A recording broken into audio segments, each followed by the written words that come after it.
This is Western Civilization 1. I'm Dr. Young, your instructor. Today we're going to be talking about Rome.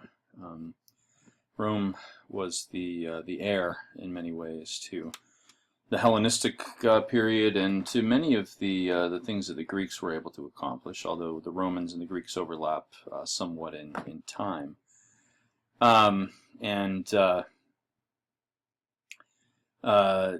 It should be said that the Romans did rely very heavily, especially when it came to culture, on the Greeks. They borrowed a lot of things from the Greeks, but the Romans did have some of their own unique and individual contributions to Western culture. And I think by just about every measurable, the Romans were far more successful than the Greeks ever were. In terms of creating a unified political entity that lasted for many centuries. Rome is really kind of the quintessential empire of Western civilization for fully 1,500 years after the fragmentation of Rome, after it ceased to exist as a fully unified empire. There were people sort of hearkening back to Rome and trying to recapture it, even in the 20th century to some extent. The fascist totalitarian regimes of Mussolini and Hitler were taking a lot of their cues from the Romans. This is not to achieve too ready a comparison between the Romans and these very reprehensible modern examples, but that's just this one instance of people looking back at Rome, and we could find Rome as an inspiration for lots of figures and kingdoms and other things all through European history. But before Rome was an empire, it was a republic that abhorred monarchy, and we need to for fully 500 years almost.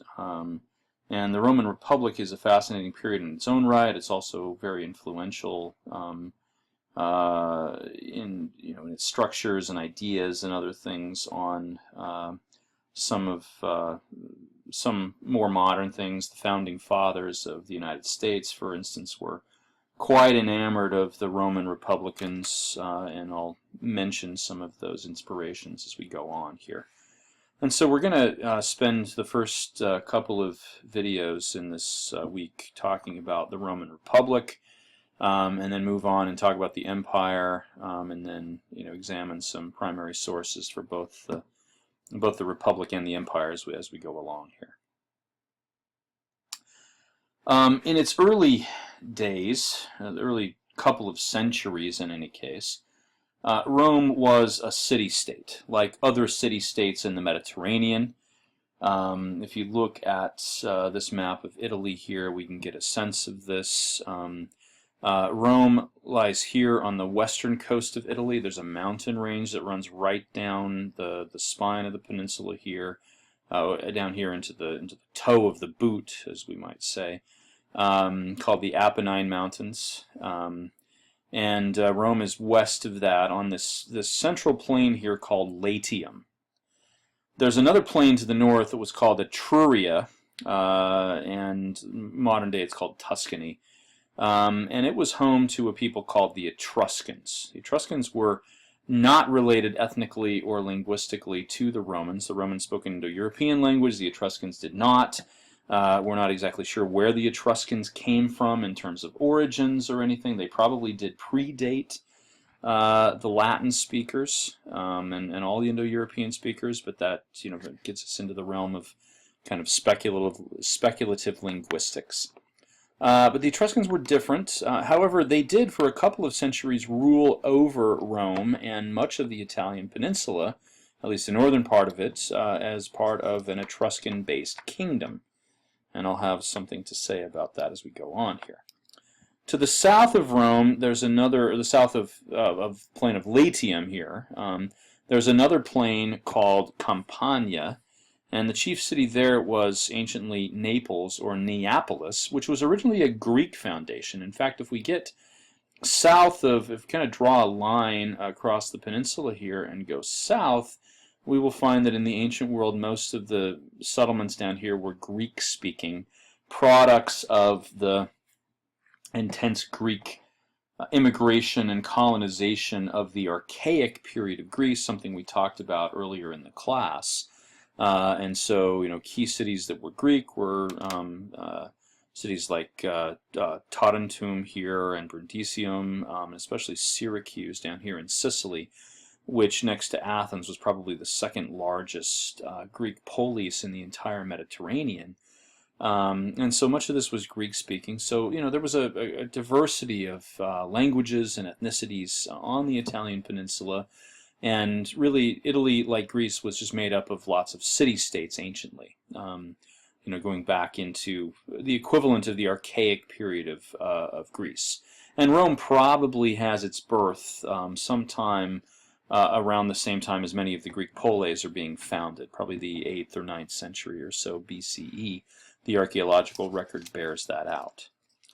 Now, for a couple of centuries, and again, we can see this through archaeology, and we can certainly see this in the mythology that the Romans passed around, Rome was dominated by, or rather it was part of a larger kingdom centered up here in Etruria. There was an Etruscan king. There were elite Romans who were in government positions in this kingdom, it seems, and so this was not a case of the Romans being enslaved or subjected to the absolute rule of the Etruscans, but they were ruled in a sense, at least, by foreigners. However, around 500 BCE, that's not an exact date. We don't know exactly when this happened. The archaeological record indicates that it's around that time.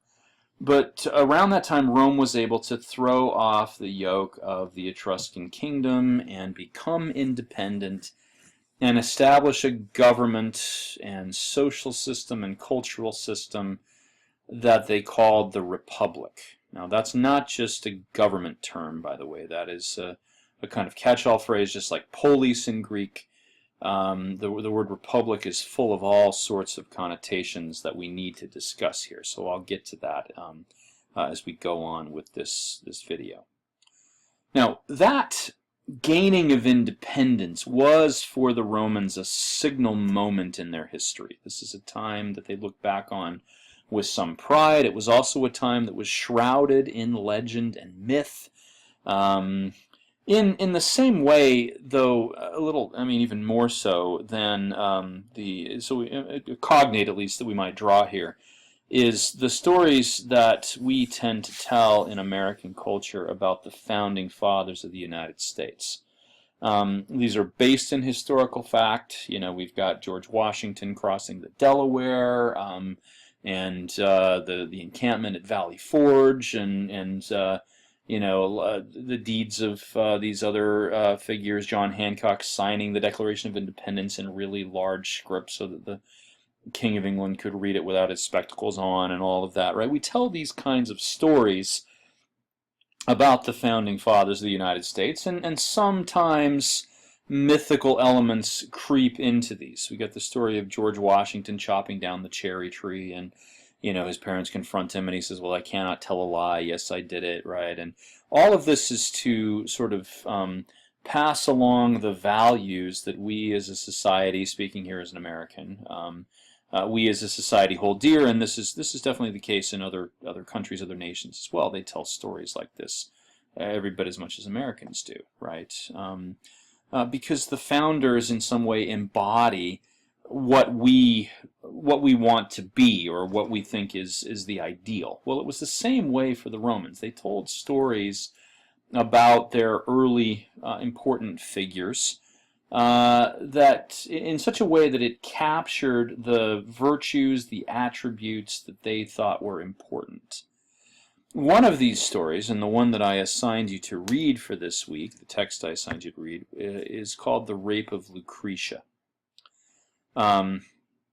This was a story that was passed down for centuries, told orally, probably written down by multiple authors. The major account that we have is written by one of the most prolific historians of Rome, a guy named Livy, who lived, fully 500 years after these events, and so really he's just writing down mythology at this point, right? This isn't a first-hand account or anything like that, and we have to realize that about Livy. Rather, it is an attempt by Livy to tell a story about one of the key figures in the early history of Rome that explains to the audience the important structures, ideas, virtues, attitudes, values that the Romans thought were important. So with that, let's talk about the rape of Lucretia here, right? Hopefully you've read this. This is a very important text, one that you will probably be responsible for on an exam. But as the story goes, there is a Roman named Collatinus who is the husband of Lucretia. He is a kind of Roman elite. He's an advisor to the Etruscan king and a sometime companion of the Etruscan prince whose name is Sextus Tarquinius. And one day Collatinus and Sextus and some of these other kind of elites in the kingdom are hanging out, and it's just a bunch of men, and they begin to talk about their wives, each of them proclaiming the virtues of of his wife, and talking about how beautiful and how responsible and all of these things their wives are. And so they begin to kind of argue about this to decide to determine which of the wives is the greatest of all the Roman matrons. And they can't just sort of figure out this debate themselves. They decide to go and check up on their wives, or to visit their wives and see what they're doing, and that will give a hint at the character of each wife. And when they visit most of the homes, the women are neglecting their household responsibilities. They're putting on their fine clothes and getting ready to go out and party with their friends. But when they visit the house of Collatinus, they find Lucretia attending very vigorously to her household responsibilities. Now, she is beautiful and virtuous, and it's obvious to everyone that she has upstanding character, but it's her observance of her responsibilities that really puts her over the top and makes all of them acknowledge that she is the finest of all of the Roman matrons, right? Now, specifically the task that Lucretia was engaged in is making clothing, spinning and weaving. And here I want to take a little excursion, as I do when I teach this in the classroom, to talk about this, because one of the things that I point out when I teach ancient history is that the texts that tell us about women so often, I would say more than any other activity, depict the women spinning and weaving. Consider Penelope, for instance, the wife of Odysseus in the Odyssey, who manages to put off her suitors, the men who are seeking her hand in marriage, thinking that Odysseus is long dead, and they want to do this because they'll take his place. Penelope manages to put them off for years by telling them that she is weaving a burial shroud for her father-in-law. And she weaves the shroud, and they see her doing this, and then every night when they're not looking, she unweaves it, so that this is taking her a fabulously long time, and they finally catch her in this and recognize that she has been playing them for the fool for years. But they take it they take seriously the fact that it's going to take a really long time to weave a funeral shroud, a burial shroud. Now, the great question here, or maybe a couple of questions, is first of all, why are women always spinning and weaving in these ancient texts? And this is not only in the mythological material, it's in the few depictions we have of everyday life. Women are almost invariably caught up in these specific tasks. Well, the answer, and this is captured somewhat by the Penelope example, is that spinning and weaving were more time-consuming than any other task that women were engaged in. In Lucretia's case, she's not only doing it herself, she is supervising her entire household, all of her slaves and servants, in the task of spinning and weaving. It takes a fabulously long time to make clothing. By comparison, the sort of 1950s housewife stereotypes of cooking and cleaning and washing clothes and things like that were relatively brief activities compared to spinning and weaving. If you consider what it took to obtain clothing in the ancient world. They didn't have, at least not for the most part, clothing merchants. They certainly didn't have, the equivalent of a Nordstrom or a J.C. Penney or a Dillard's or a Ross or a Gap or something like that. If people wanted clothing, they had to make it themselves. To make it, you can't just, go and buy cloth either, at least not for the most part. You've got to make the cloth. And the most common material that was used in making cloth in the ancient world was wool. And so to get wool, you got to go and find the sheep. You got to shear the sheep. You have to clean the wool. Sorry for the yawn. I seem to invariably yawn when I'm making these recordings, so hopefully that's not too much of a distraction. Anyway, with wool, you got to clean it and card it and full it. And if you don't even know what these things are, that's because we're so distanced from this that we don't even understand what it takes to make clothing anymore. And only at that point, once you've gathered a bunch of wool that's been cleaned, can you finally spin it into thread or yarn. And that's also a painstaking process. You have to, sort of gather it together and put it on things that can spin. They didn't have, kind of the classic spinning wheel in the ancient world that we know from Grimm's fairy tales or from Disney movies or something. They pretty much placed the wool onto pieces of wood, which they then spun in opposite directions from each other. And they kept adding more and more wool until they finally had a solid piece of yarn that they could then finally place on a loom. And it takes forever to weave something by hand with a loom as well, right? And so the reason that women were always spinning and weaving is that this was their chief responsibility. A good, responsible woman would be constantly involved in these activities to make sure that her family and her household was well outfitted with clothing, right? Now, to return to the story of Lucretia, they find her spinning and weaving, in other words, seeing to her most important responsibility. And this is what allows them to proclaim her this, good and virtuous and kind of ultimate woman in Rome.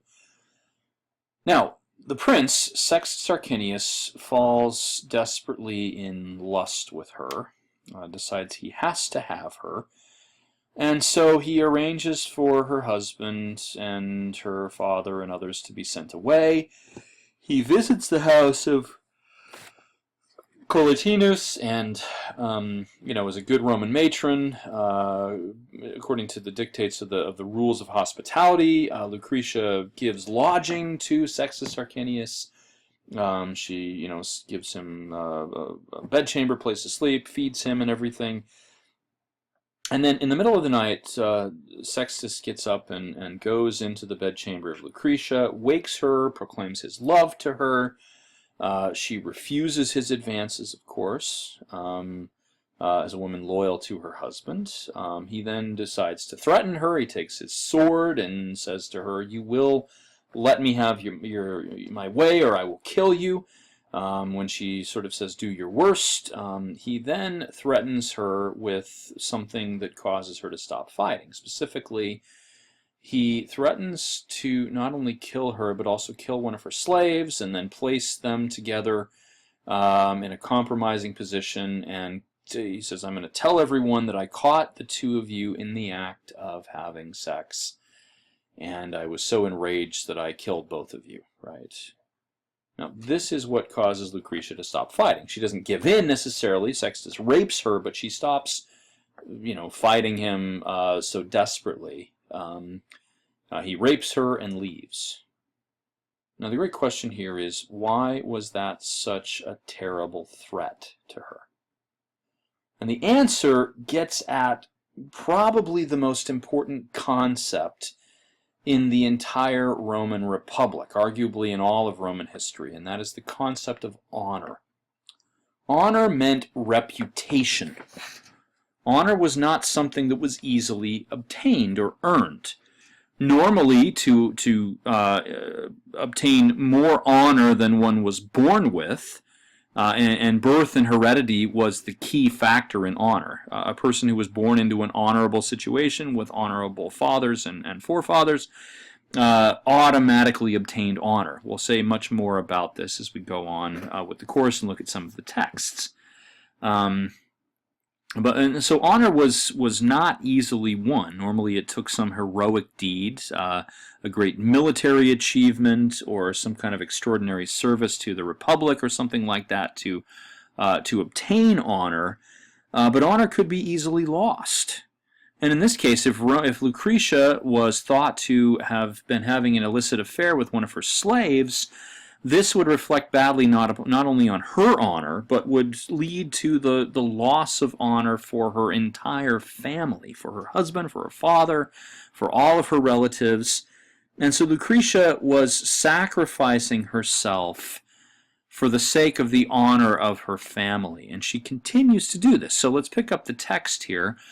They found so her father and her husband return from their journey. They find her in her chamber, overpowered by grief. When she saw them, she began to cry. "How are you?" her husband asked. "Very bad," she replied. "How can anything," sorry for the typo there, "go well for a woman who has lost her honor?" Right? Note the word. She feels she has lost her honor. She was raped. She was forced to do this, but she still feels that her honor is compromised. "There are the marks of another man in your bed, Collatinus. My body is greatly soiled, though my heart is still pure, as my death will prove." And so she's already saying, look, I'm going to kill myself or I need to die because I have lost my honor, right? Then she says to the men in her family, "Give me your right hand in faith that you will not allow the guilty to escape." You need to take revenge, in other words. It was the prince who returned our hospitality with enmity last night. With his sword in his hand, he came to take his pleasure for my unhappiness. But it will also be his sorrow if you are real men. Now, that term "real men" was a very potent one in the ancient world. Masculinity, the male identity was very much bound up with the preservation of honor within one's family. And in this case, Collatinus is responsible for the loss of honor. He did not protect his wife, right? Now, the question is, of course, why Lucretia doesn't go and take revenge herself? Well, the answer is that this was the purview of men. This was the place that it was their responsibility. The woman's place was in the household, and this was, acknowledged by everyone. Remember, this is a man writing this account, right, who admires Lucretia but still sees her very much inside of these women's roles. And so, she's extracting this promise. They promise they will do this, and then they try to tell her that it wasn't her fault and that she really is not at fault for any of this. And she says, no, it's your responsibility to see that he gets what he deserves. I will absolve myself of blame, but I will not free myself from punishment. Why not? Why does she feel that she needs to be punished? Well, this next line is very important. "No woman shall use Lucretia as her example in dishonor." So the answer is that she's protecting the very concept of honor. She doesn't want another woman to do something dishonorable and then say, well, Lucretia did something dishonorable and got away with it. Honor is so important to her that she is willing to sacrifice. She feels it's necessary to sacrifice herself. And so upon saying this, she takes out a knife and plunges it into her heart and dies there amid the cries of her husband and father. Right? So Lucretia was seen by Livy and others, by people who told this story, as the epitome of honor. The story goes beyond that, though, and it has kind of historical ramifications that are revealed as we look at the next scene. The friend of Collatinus, a guy named Brutus, don't confuse him with the Brutus who participated in the assassination of Julius Caesar, by the way. That's a different Brutus. That's Marcus Decius Brutus. This is the early Brutus. Brutus was the guy who led, according to legend at least, led the Roman armies against the Etruscan kings and secured their independence. He is the George Washington, in other words, of the Roman Republic. He takes the knife out of Lucretia's wound and holds it up in the air and cries, by this blood which was so pure before the crime of the prince, I swear before you, O gods, to chase the king Lucius Tarquinius Superbus. Superbus there, by the way, is a kind of epithet or an insult. Superbus means the arrogant one or the proud one. With his criminal wife and all their offspring, by fire, iron, and all the methods I have at my disposal, and never to tolerate kings in Rome evermore, whether of that family or of any other. So this is really a story about the overthrow of the monarchy, and it's an expression of how much the Romans can't stand kings, how much they abhorred the idea of monarchy. Lucretia represents, metaphorically, Rome itself, then. And kings, as this story shows, rape Rome. They take advantage of Rome, and so Rome needs to be independent, needs not to be ruled by any kind of monarchy. There are quite a number of historical instances where the Romans, fearing that monarchy was going to be restored, struck out in very conservative ways. Think the assassination of Julius Caesar and other instances, and we'll talk more about that, right? So this story captured the Roman abhorrence of monarchy and sent a very strong message that kings would never be tolerated. This was not the state that the Romans wanted to live in. Now, that story is very powerful, and again, captures a lot of key ideas about sort of the values and notions that the Romans prized, particularly in the Republican period. The thing that replaced the monarchy was known as the res publica. That in Latin is a very nondescript term. The word res just means thing, and so the public thing is what this is, right? It's a term that again is nondescript, very very generic, but it captured, much like the word polis in Greek, captured all of the political, social, and cultural features of Roman society in this period that stretched again for almost 500 years, from around 500 BCE until almost the end of the 1st century BCE. And so now the res publica, if we look at the components of it, this can be quite complicated. I've tried to boil this down into just a few points. There's certainly more that we could say about this. I do teach Roman history on the upper division level from time to time, and if you're interested in this, I encourage you to come and take my class when it's available. But let me try to give a few key features of the Roman Republic. First of all, as this picture indicates, the Republic was, and as the story of the rape of Lucretia indicates, moreover, this concept was bound up very much with a mythology. Rome was thought to be founded by two brothers, Romulus and Remus, who had been abandoned by their parents, by their mother. Their father was the god Mars, the god of war, and their mother was impregnated by Mars. And anyway, the mother dies, and these two children end up being kind of abandoned and exposed. And there's a she-wolf that comes along and takes care of them. You can see the twins here suckling at the teats of the she-wolf. And the wolf itself is a very potent image of Rome.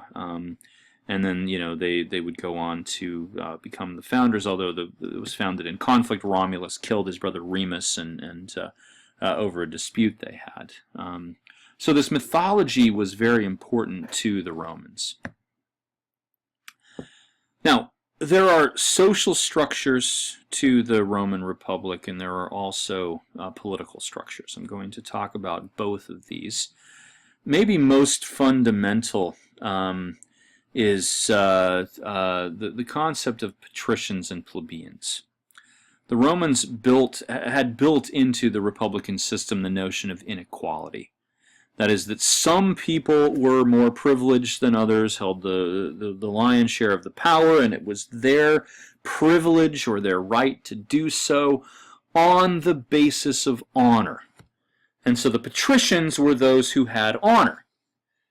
Now, most of the patricians through Roman history did not do anything to gain honor themselves necessarily.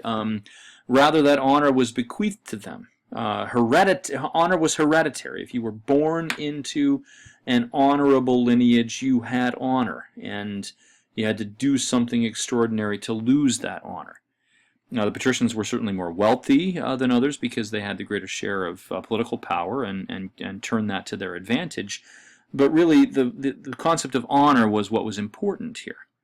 So we're talking here about probably less than 10% of the population, but they made most of the decisions. The rest of the Roman population was lumped, by the patricians at least, into this class of people called plebeians.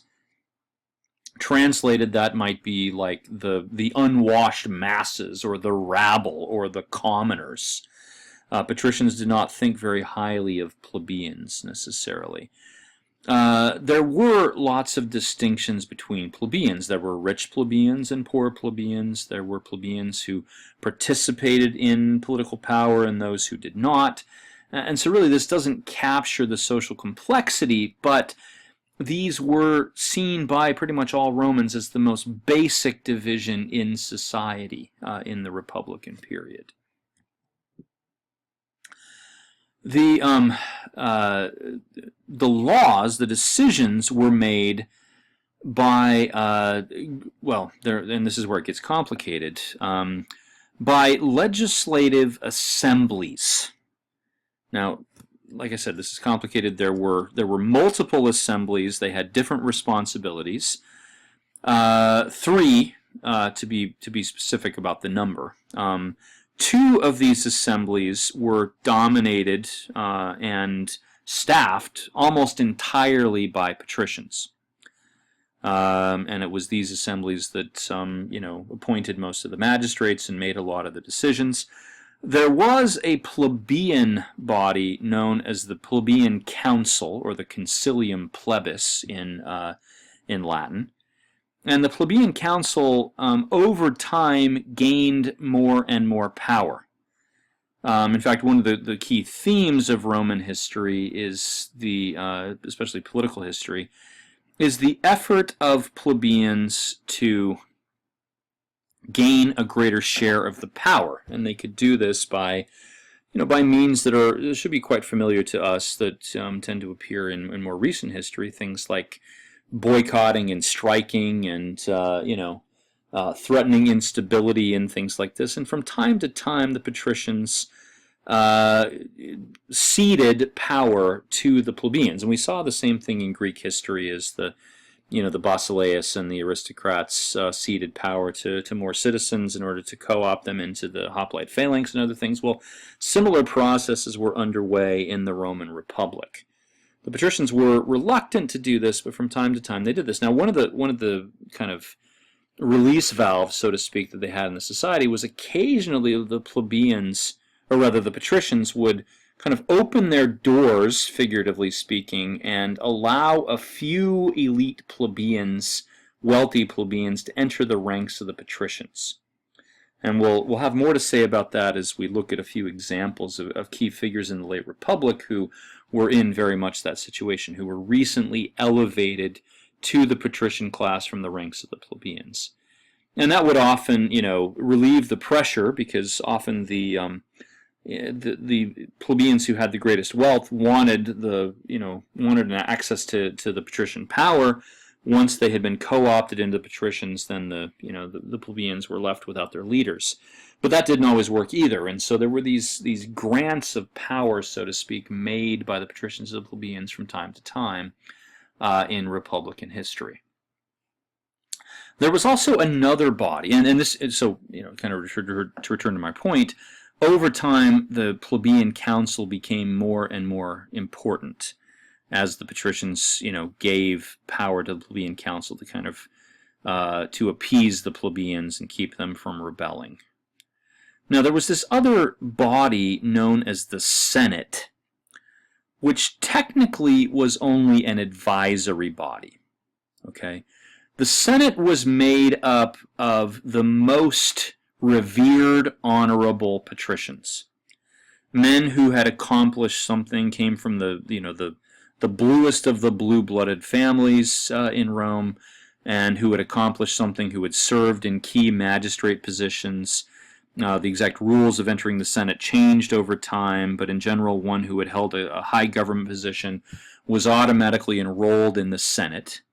It consisted only of a few hundred patricians, and the Senate met regularly to debate the issues of the day. Even though their responsibility under the Roman law was just to give advice to the magistrates and to the assemblies, in truth, because the most powerful Romans sat on the Senate made most of the key decisions, and the assemblies and often the magistrates just acted as a kind of rubber stamp for whatever the Senate had decided.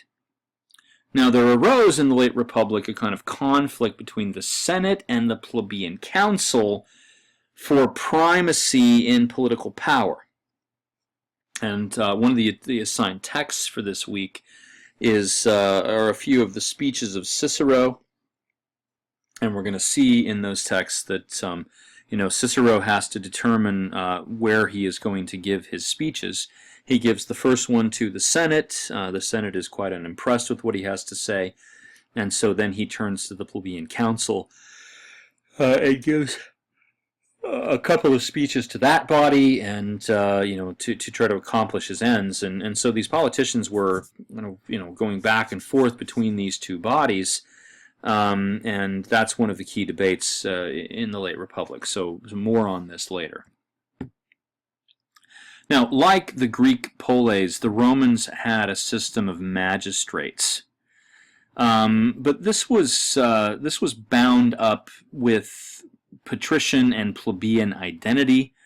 Patricians had access to a set of offices that were determined by one of these patrician bodies, one of the patrician assemblies. They were elected by them.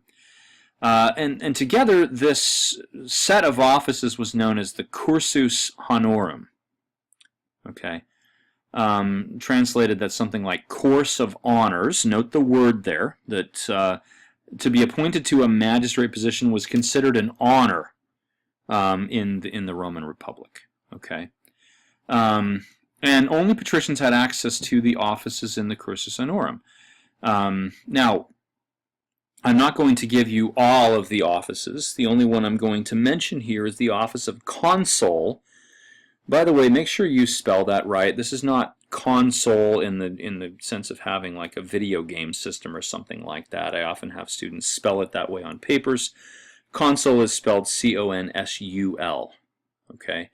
The consul was the ruling magistrate in Rome.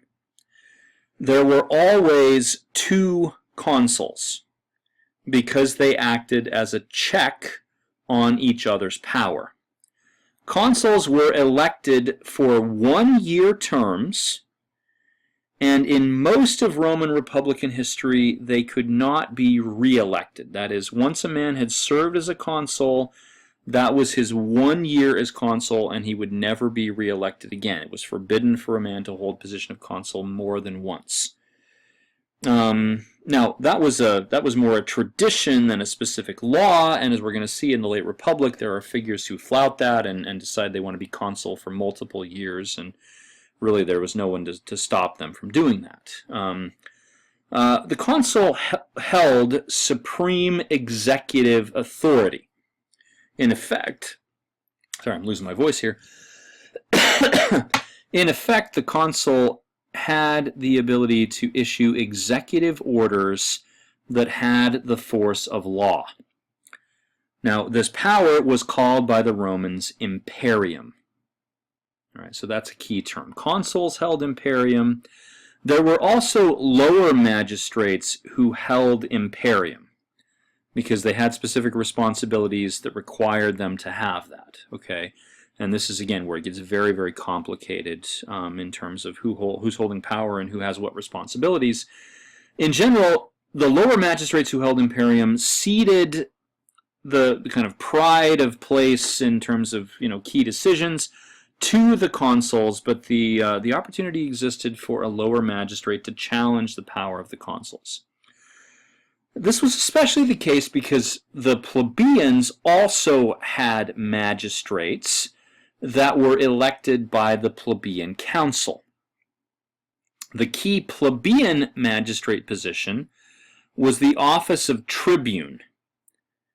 And one of the powers that the patricians ceded to the plebeians was to give the tribune imperium. Now, this was, in theory at least, to be used only to accomplish things that were relevant to plebeians and not patricians, but that was more tradition than law, and so the office of tribune had the potential to challenge the power of the consul. Okay. Now, technically the tribunes were supposed to be plebeians, but there were people who were patricians who had plebeian ancestry who managed, by citing that ancestry, to occupy the office of tribune. Now you might be thinking, okay, this is tremendously complicated. Why do they have all of these magistrate positions, and why do they all have executive authority, and why do they have multiple assemblies and things like this? Well, in practice, this worked. Okay, they had defined roles, or at least traditional roles, and they didn't tend to get in each other's way. The tribunes, officiated in plebeian affairs, and ceded the overall decision-making power to the consuls. But as we're going to see in the late Republic, all of this kind of unravels, and these complexities present challenges that are going to lead to the overthrow of the Republic. There is one other structure, or rather office, that I need to mention here, and that is the office of dictator. This was a fail-safe. The Romans, if they felt like their very existence was threatened, could decide, and this was a decision made, made in the Senate and in consultation with the Assemblies, but they could decide to effectively dissolve the government and hand power over to a single individual. In order to become dictator, one had to have the highest honor, had to be esteemed by everyone, and the office of dictator was a temporary thing. It was supposed to be dissolved after 6 months, or earlier if the dictator managed to deal with whatever was threatening the existence of the Republic. One figure, again more the subject of myth and legend than real history, who was important in this regard for Romans, was a guy named Cincinnatus. And the city in Ohio, by the way, is named after him. But Cincinnatus was a figure from I believe, the early 4th century BCE, so the early days of the Roman Republic. And according to the story, Cincinnatus had been a consul, had been a member of the Senate, and had retired from public life, and like many elite Romans, had left the city and gone out to his country villa, was engaged in farming, and one day officials came from the city of Rome rather rapidly and said, "The city's under attack, we need you, or rather we have appointed you dictator, and we need you to come to the city and take charge of the government." And so Cincinnatus left his ox and his plow in the field and went to Rome, took up the position of dictator, put together an army, managed to deal with the threat, and delivered Rome from the existential crisis they were having. And as soon as he had done this, Cincinnatus then laid down the position of dictator, didn't wait for the 6-month limit or anything like that, and then went back out to his farm and expected no reward or anything like that. He served as dictator at the insistence of the Republic, in other words, really not for his own gain. That was how the Romans conceived of ideal political stewardship. Rome was a timocracy. That's not democracy, okay? Don't speak of Rome as a democracy, although there are some somewhat democratic elements to this. But Rome is not like Athens. It's not a democracy. It was a timocracy, Timocracy. That meant rule by the elites, rule by the honorable ones, or rule by the wealthy. Those who served in the positions in the cursus honorum, or served in the Senate, or served on one of the assemblies, did not do so in order to make money. In fact, the government didn't really have much of a budget. Romans did not believe in taxing their own citizens. They did tax conquered peoples, as we're going to see, but they didn't really tax their own citizens. And so, a consul pretty much had to fund the government for his year as consul out of his own pocket, or with the spoils of war, or something like that. Okay? So only the wealthy could do this. Only the wealthy could hold these kinds of positions if they wanted to get anything done, because getting things done usually involves a great expenditure of money. Right? And so this was considered by the Romans the natural order of things. It was thought that those who held power did so because it was their right, by virtue of their possession of honor and wealth, and it would not the right of the plebeians to hold that kind of power. Okay. Now, there are other social structures that we should mention here, right? The basic building block of the res publica was the familia. Now, this is the Latin term that becomes the word family in English and other European languages, but it doesn't mean the same thing that family means in the modern day. This is not parents and children living in a single household necessarily. Familia was a much broader thing. It was a concept that incorporated several generations of people who were related to each other. We might use the word clan or something like that, although the Romans did have a concept of clan as well.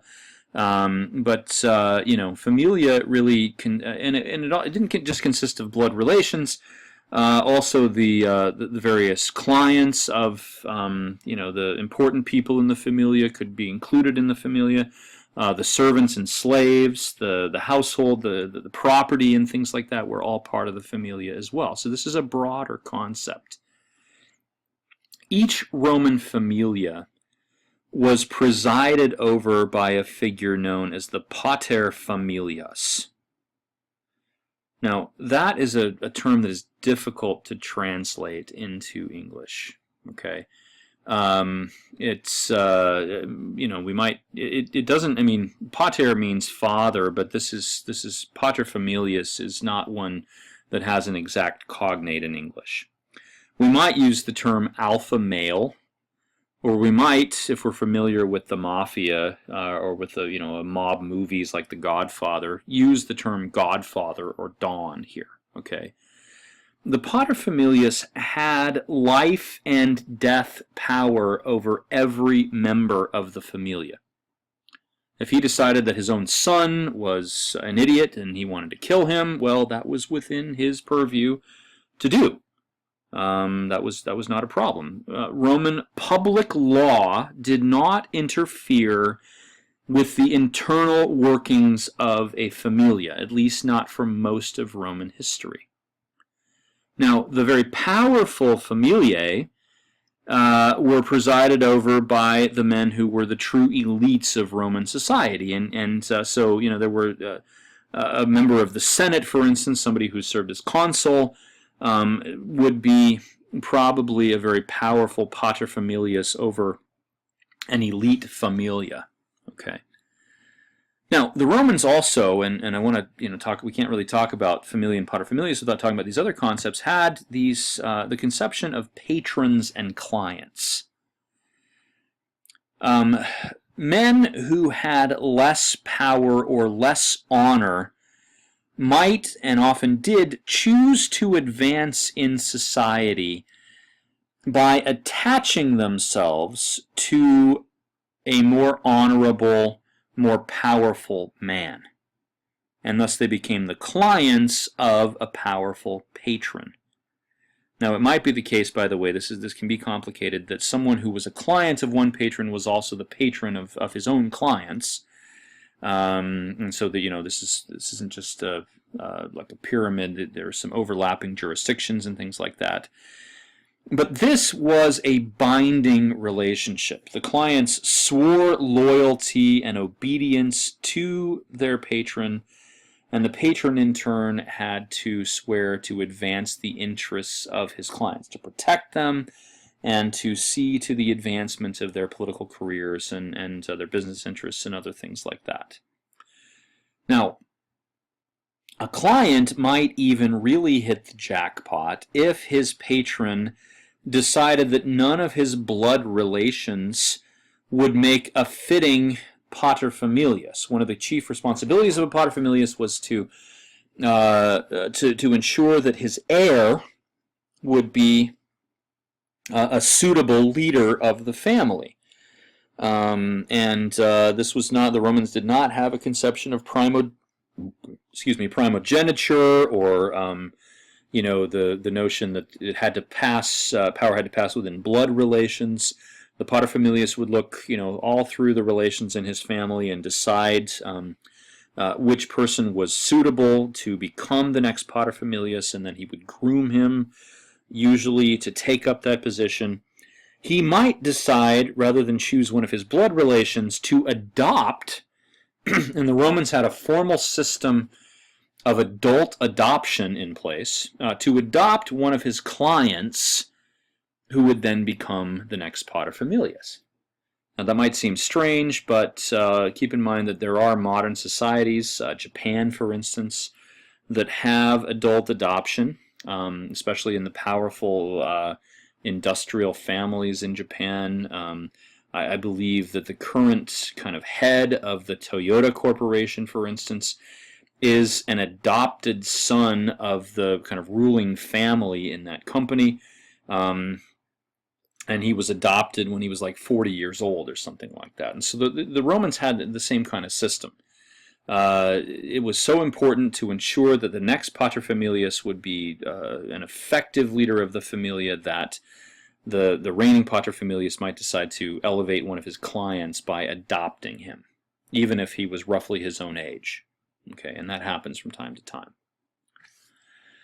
All right, so those are some of the structures of the Republic. Hopefully some of the others will become clear. If you have questions about this, please feel free to post those on the discussion boards. I know that this is a very complicated issue.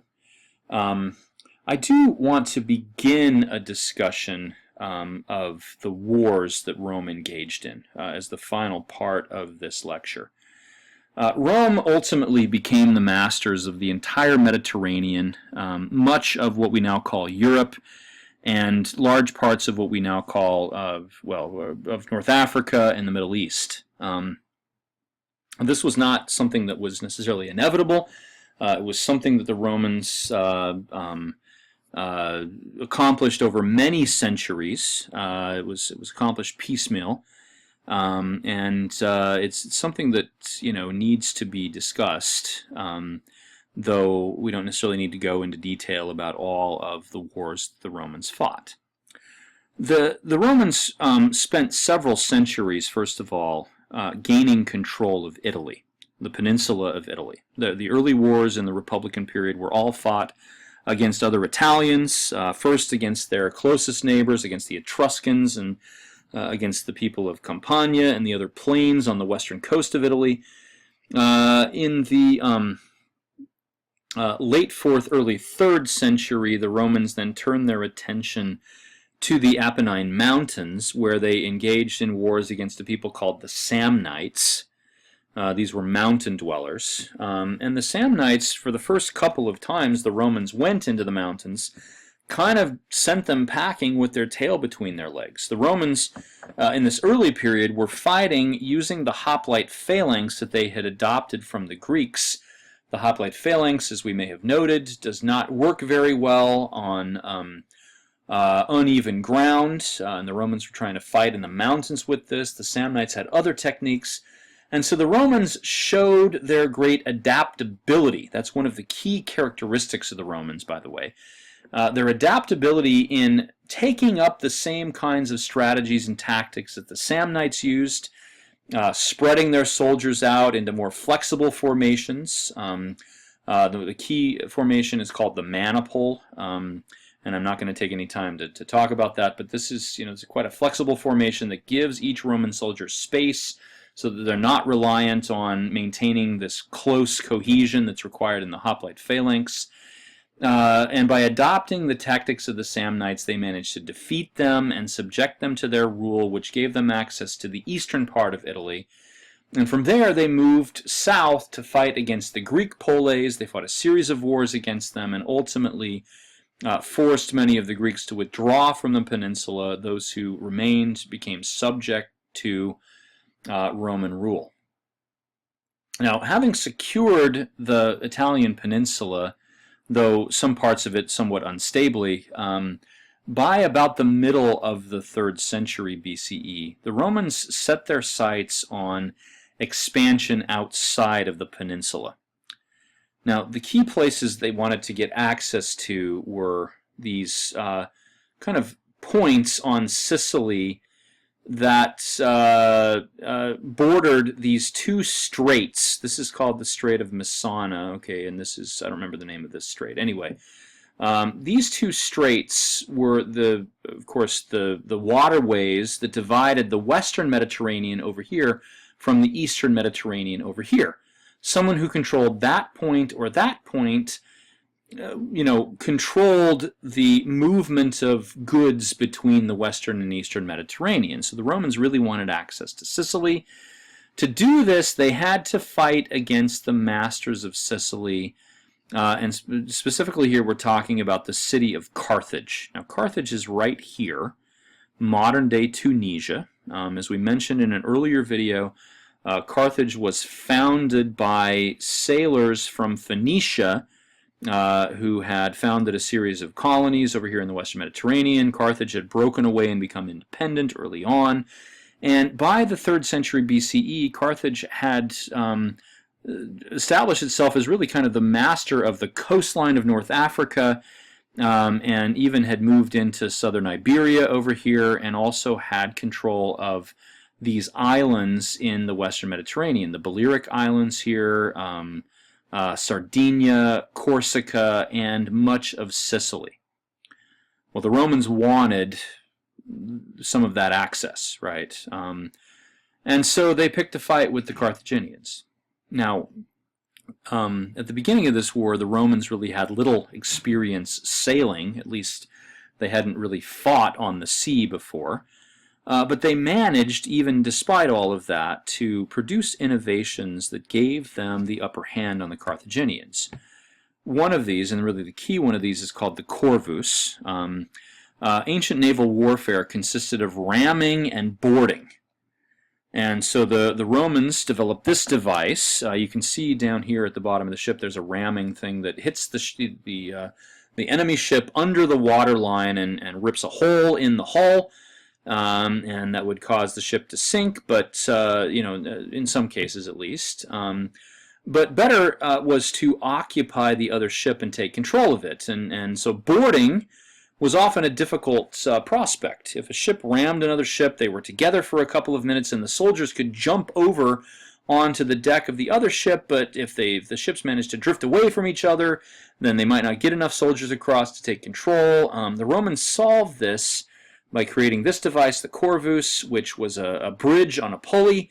When they slammed into the enemy ship, they would release this, it would go down, there was a hook on the end that would link the two ships together, and it formed a bridge that the soldiers could then cross and then take up the fight on the deck of the enemy ship.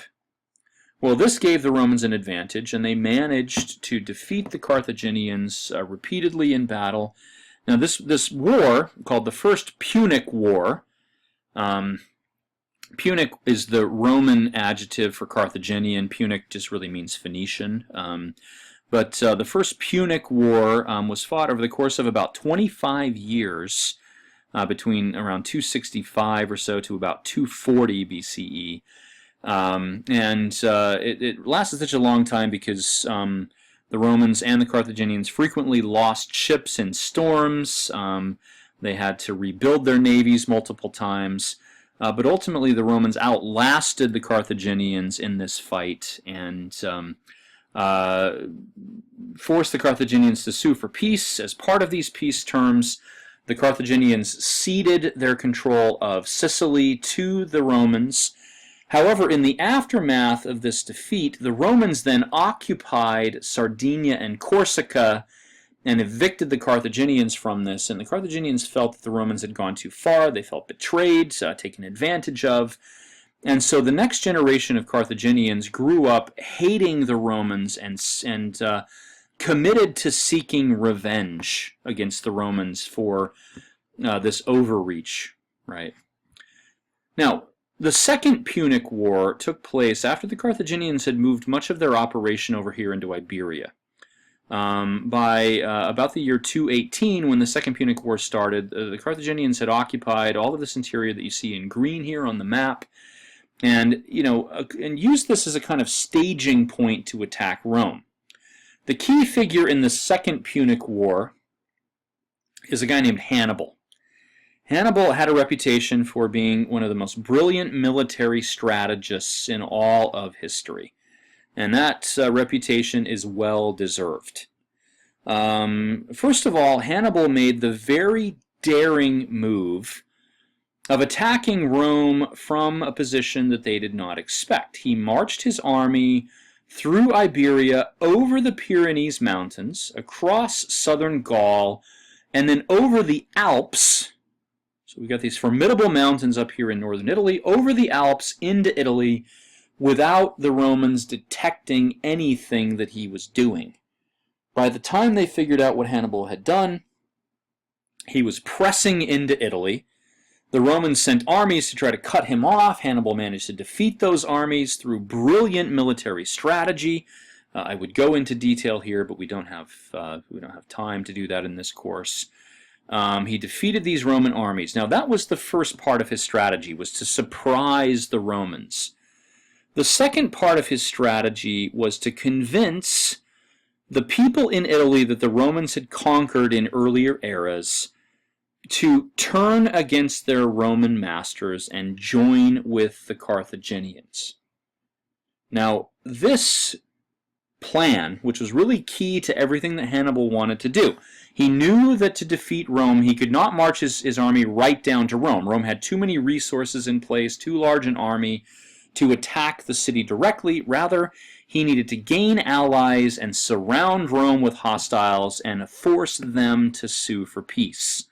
That was his plan. Unfortunately for Hannibal, not enough of the Italian inhabitants managed to turn to his side. Some did. The Samnites were ready to join him. Even the city of Naples, for a time, joined with Hannibal. But the Romans, rather than engage Hannibal directly, decided to do targeted strikes on places that Hannibal had identified as potential allies. So when Naples turned to the side of Hannibal, Rome marched an army down to Naples, attacked the city, and managed to re-secure Naples as an ally, mostly by, killing off a large part of the population, those who were loyal to the Carthaginians. The Romans could be quite ruthless in this regard. And for over a decade, the Romans really kept Hannibal at bay, marching up and down the eastern side of the peninsula, but not getting anywhere close to Rome, seeking allies in the cause against Rome. In the meantime, the Romans were not just sitting on their hands. They were biding their time, and once they felt the time was right, under the leadership of a guy named Scipio, they marched an army, much as Hannibal had done, except in reverse direction, over the Alps, across Gaul, over the Pyrenees, down here into Iberia, attacking the Carthaginian settlements that were relatively undefended because most of their army had gone with Hannibal. And then they crossed over the Strait of Gibraltar into North Africa here. They managed to convince the Numidians, the people of North Africa here, who had been key allies of Hannibal, to switch sides, join with the Romans, which gave them not only safe passage across North Africa, but also an effective cavalry unit to attack the city of Carthage. By the time Scipio was bearing down on Carthage, it was too late. Hannibal got word of this. The leaders in Carthage itself were ready to come to terms of peace with the Romans. Hannibal caught the fastest ship he could get on back to Carthage, took control of the city, tried to muster an army to fight against the Romans, but managed in this instance to lose the battle against Scipio. He simply did not have the resources necessary to defend himself and his city against Rome. Hannibal fled the site of the battle, ended up over in Asia Minor, later committed suicide as the Romans were trying to track him down, and remained this figure of legend all through Roman history. He was considered their greatest enemy. Now, the Romans, at this point, were masters of most of the Western Mediterranean. They did, about a half century later, decide to attack Carthage again, not because of anything that Carthage had done to threaten them, but there were those who were scared that Carthage was going to rise up and challenge Rome again, and so they took an army down to Carthage, besieged the city, and in this case, they destroyed the entire city, killed most of the population, sold those who were left into slavery, and Carthage itself was dismantled completely. Later on, it was rebuilt by the Romans as a kind of colony city for the excess population of Rome. But Carthage ceased to exist as a people. This is a very good instance, I think, of genocide in the ancient world, the absolute destruction of a people. Now, from there, Rome moved into the eastern Mediterranean and fought a series of wars against the various Hellenistic kingdoms that still persisted in that part of the world. And I'm not going to go into detail here about these things. And by the end of the 2nd century BCE, or by the middle of the 2nd century BCE, Rome was fully in command of all of the Western Mediterranean and had made significant inroads into the Eastern Mediterranean. And they began to witness the problems of conquest. Rome was designed, or rather it was planned, with a government and a social system meant to govern a small city-state. Rome now held an empire. And the problems of that rapid expansion I will take up in the next lecture, because that gets us into the late Republican context, which gets tremendously complicated, but I think is also tremendously interesting. In that context, we will talk about Cicero and some of these other key figures, and hopefully that will be helpful in explaining the text of Cicero. So I will interact with you online. Thanks.